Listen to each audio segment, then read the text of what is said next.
Convention delegates showed their spirit today, but there's no denying these are hard times down on the farm. The agricultural sector of the economy of this state and nation cannot maintain adequate food and fiber production by keeping farming as a no-profit profession. Federation President S.T. Moore said low farm income is the major issue facing farmers this decade.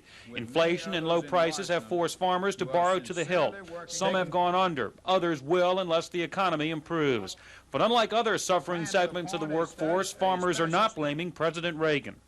We should be very proud of President Reagan for his stand on reduction of government spending. Moore said the current recession is a signal that the program is working. Recovery from economic sickness, he claimed, must be accompanied by economic pain.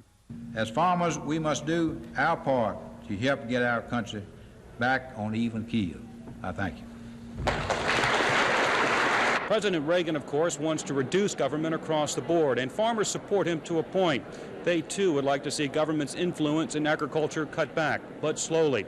Government policies like price supports have helped keep farmers' heads above water during lean years. And when your livelihood depends on the weather, lean years seem to come all too often.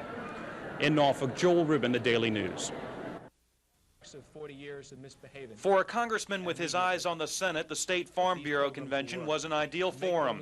Nearly 800 farmers from across Virginia, many of them conservative and politically active, made up the audience. And Trible gave them his standard staunch Republican speech, pumping President Reagan, America, and self-sacrifice.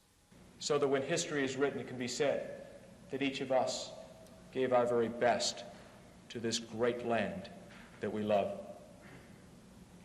God bless you, and may God bless America. Thank you very much. For many of the farmers, this was their first look at the 1st District congressman. Among them were Mike Green of Culpeper and J.P. Davis of Campbell County. They liked what they saw. I think he's a smooth talker. He's a good politician, but I think he's at home with the folks here at Virginia and certainly represents their views. Well, I was very impressed with Congressman Trible. Both men believe Trible will run for the Senate, but for the record, the 3-term congressman remains non-committal. When do you think you can be ready to announce for the Senate?